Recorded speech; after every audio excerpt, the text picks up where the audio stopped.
Hello and welcome to the Antiquarian Outlook for week 26 of 2025, starting June 23rd. I'm Spencer W. Stuart, Collections Advisor, author of Contemporary Issues in Rare Books and Manuscript Collecting, and host of the monthly webinar Collecting Insights. The Antiquarian Outlook is totally independent.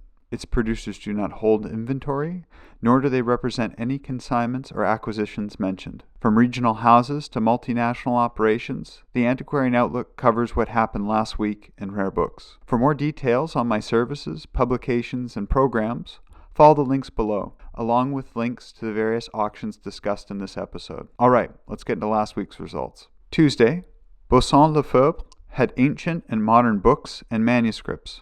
There were 285 lots offered, of which 201 sold, making for a 70.5% sell-through rate. Highest price realized was for lot 112, Céline's Mort au Crédit, one of 22 copies en Japon paper, published in 1936. Estimates were set at 20 to 30,000 euros, realizing 32,844 euros. A buy-in of note, lot 291, a first edition of Mateo's book on Spanish hunting, published in 1634. Estimates were set at 20,000 to 30,000 euros. A lot that exceeded expectation was this letter autograph signed by Claude Monet to his second wife, dated 1900. Estimates were set at 4,000 to 5,000 euros, realizing 14,168 euros. Tajan had books, manuscripts, and prints. There were 142 lots offered, of which 92 sold, making for a 64.7% sell-through rate. Highest price realized was lot 32, the rare Dutch edition of Ortelius's Theatrum Orbis Terrarum, published 1613. Estimates were set at 6,000 to 8,000 euros, realizing 32,494 euros. A buy-in of note, this folio copy of Dankert's Atlas, published in 1700. Estimates were set at 20,000 to 30,000 euros. A lot that exceeded expectation was his first edition of Van Drankenstein's first major work on Flora in Asia, published between 1678 and 1679. Estimates were set at 3,000 to 4,000 euros, realizing 23,574 euros. Eldreds had books, prints, and ephemera. There were 166 lots offered, of which 139 sold, making for an 83.7% sell-through rate. Highest price realized was for lot 1065, a Civil War-era carte de visite album of approximately 105 photos, including Abraham Lincoln, Frederick Douglass, and others. Estimates were set at 500 to 1,000 US dollars, realizing 3,000 US dollars. A buy-in of note, lot 1025, this American ornithology or the natural history of the birds of the United States, set in 3 volumes. Rebound, however, published in 1828. Estimates were set at 1,000 to 2,000 US dollars. As well as lot 1071, a rare hand-drawn map of Philadelphia, possibly an early copy of the Stevens plan of the city. Estimates were set again at 1,000 to 2,000 US dollars. A lot that exceeded expectation was 1087, a hand-color engraved map of the theater of war in the Gulf of Mexico. Estimates were set at 400 to 700 US dollars, realizing 2,100 US dollars. Bonhams had fine books and manuscripts. There were 78 lots offered, of which 61 sold, making for a 78.2% sell-through rate. Highest price realized was lot 1069. This photograph of Abraham Lincoln with his son by Matthew Brady, taken in 1864. Estimates were set at 60,000 to 90,000 US dollars, realizing 76,700 US dollars. A buy-in of note, this original typed manuscript letter by Albert Einstein on his participation with the atom bomb project, dated 1953. Estimates were set at 100,000 to 150,000 US dollars. A lot that exceeded expectation was 1058. This fragment of St. John's Gospel in Greek, likely from the 5th century. Estimates were set at 10,000 to 15,000 US dollars, realizing 70,350 US dollars.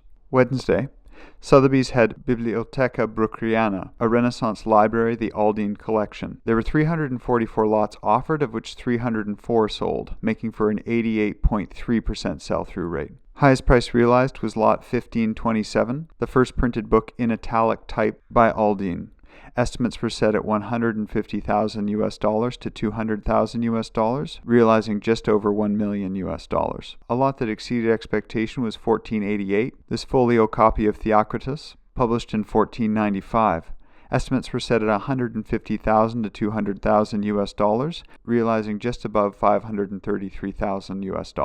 Baecque and Associates had ancient and modern books. There were 322 lots offered, of which 172 sold, making for a 53.4% sell-through rate. Highest price realized was Lot 116, Le Perouse's Travel Around the World, published in 1797, the first edition of the second most famous expedition of the 18th century. Estimates were set at 8,000 to 12,000 euros, realizing 16,500 euros. A buy-in of note: this 1930 copy of Madras' Ruth and Booz, bound by Schmier, estimates were set at 6,000 to 8,000 euros. A lot that exceeded expectation was 58, This Theatre of the Martyrs, published around 1700, including 116 etchings. Estimates were set at 500 to 700 euros, realizing 2,100 euros. Bonhams had highlights from the medical library of Jan Mühlbauer. There were 230 lots offered, of which 206 sold, making for an 89.5% sell-through rate. Highest price realized was for Lot 150. This collection of autographed manuscripts, letters, and watercolor drawings connected to dermatology by Rier, dated roughly between 1827 to 1854. Estimates were set at 10,000 to 15,000 US,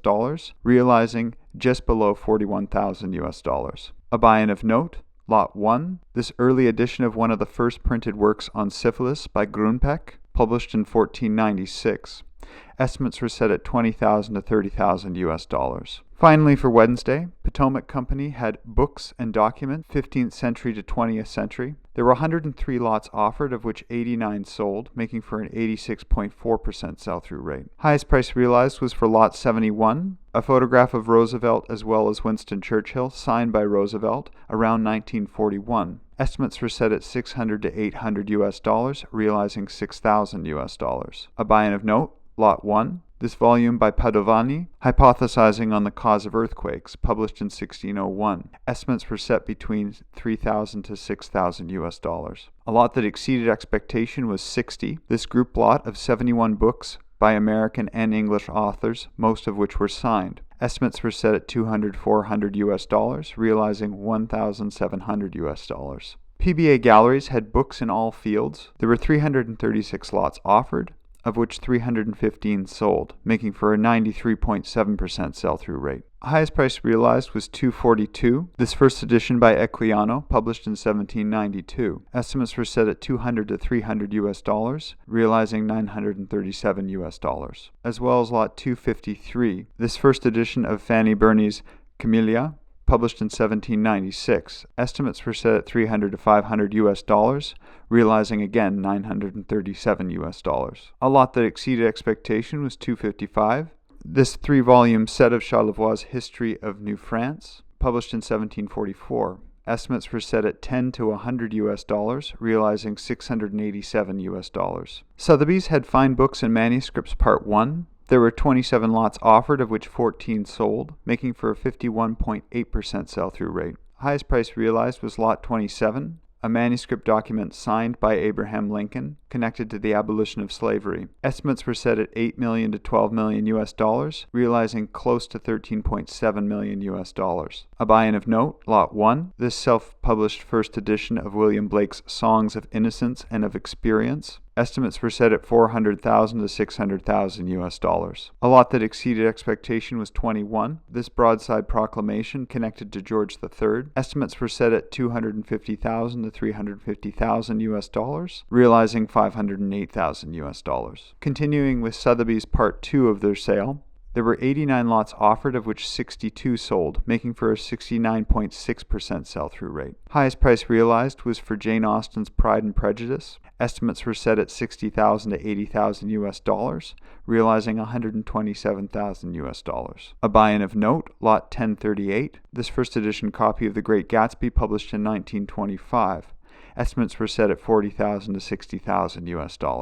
A lot that exceeded expectation was 1044, this association copy of the poetical works of Coleridge, Keats, and Shelley, published in 1829. Estimates were set at 3,000 to 5,000 US, realizing 21,590 US. Finally, Christie's had the Mêlée Daguerreotype collection, an online sale. There were 265 lots offered, of which 254 sold, making for a 95.8% sell-through rate. Highest price realized was for lot 123, this daguerreotype by Cornelius, Portrait of a Woman. Estimates were set at $3,000 to $5,000 US, realizing $60,480 US. A buy-in of note, lot 10, this daguerreotype taken by John Ruskin in Florence around 1846. Estimates were set at $150,000 to $250,000 US. A lot that exceeded expectation was 87, Western Exploration, taken in 1850 by an unknown photographer. Estimates were set at $1,000 to $1,500 US, realizing $32,760 US. For a hyperlinked list of next week's auctions we have an eye on, do not hesitate to get in touch with us directly. Well, that's been the week from here. What did you think of last week's results? Was there anything that surprised you? Anything you had your eye on? Please, as always, be sure to put some comments below and we'll keep the conversation going. Thanks again for tuning in. If you want to stay up to date, be sure to like this video, subscribe to the YouTube channel, and turn on your notifications. All for now. See you next week.